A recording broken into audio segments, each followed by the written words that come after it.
Ainsi donc Christ ayant souffert dans la chair, vous aussi armez-vous de la même pensée. Car celui qui a souffert dans la chair en a fini avec le péché, afin de vivre non plus selon les convoitises des hommes, mais selon la volonté de Dieu, pendant le temps qu'il lui reste à vivre dans la chair.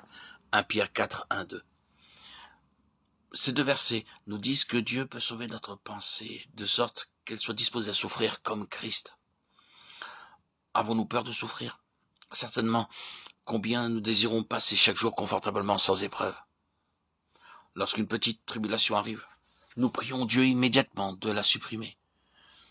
Pendant les moments de fidèle obéissance à Dieu, nous sommes menacés de la perspective d'un futur dur et amer. Et nous pensons alors demander à Dieu d'empêcher ces choses désagréables. Néanmoins, Dieu peut nous sauver au point que nous ne craindrons ni la difficulté ni la souffrance. Quelle sorte d'arme est celle-ci? C'est la meilleure, car on sait être armé de la même pensée de souffrir que Christ avait. Chaque fois que vous obéissez à Dieu, on vous dira combien votre vie sera difficile et comment des hommes cruels vous traiteront. Mais en réponse, vous penserez à Christ, comment il souffrit dans la chair et que par conséquent vous aussi vous devez souffrir. C'est celui-ci le moyen pour vous d'être armé. Je viens pour souffrir. Souffrir n'est pas seulement mon devoir, c'est aussi mon service. Souffrir, c'est mon affaire et je l'embrasse très volontairement. Ainsi, armé, vous pouvez tout vaincre, non pas en craignant la souffrance, mais au contraire en l'accueillant. Non pas vous retirant face à la souffrance, mais en lui permettant de vous trouver.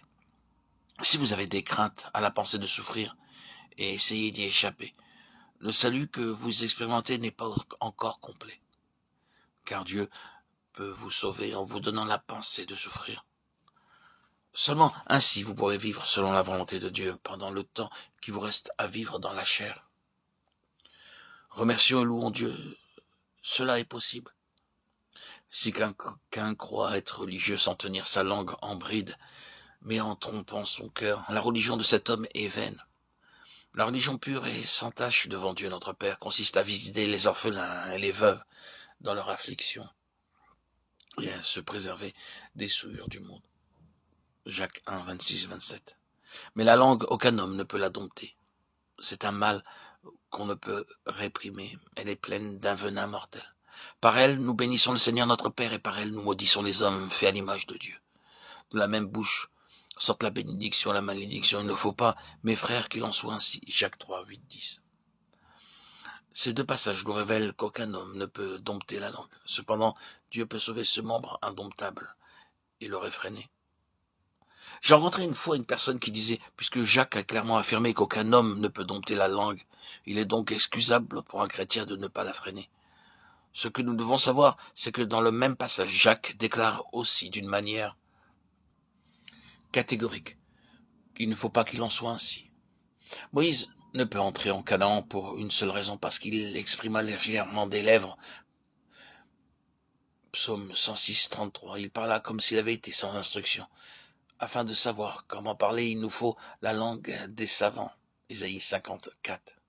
Aussi bien que les oreilles des savants, Dieu peut non seulement nous sauver parfaitement notre cœur, notre pensée et notre entendement, mais aussi notre langue. Si nous ne pouvons pas la gouverner, je répète que nous ne possédons pas un salut parfait. Dieu soit loué, il peut sauver notre langue tout entière. Ceci n'est seulement possible, c'est aussi à notre portée.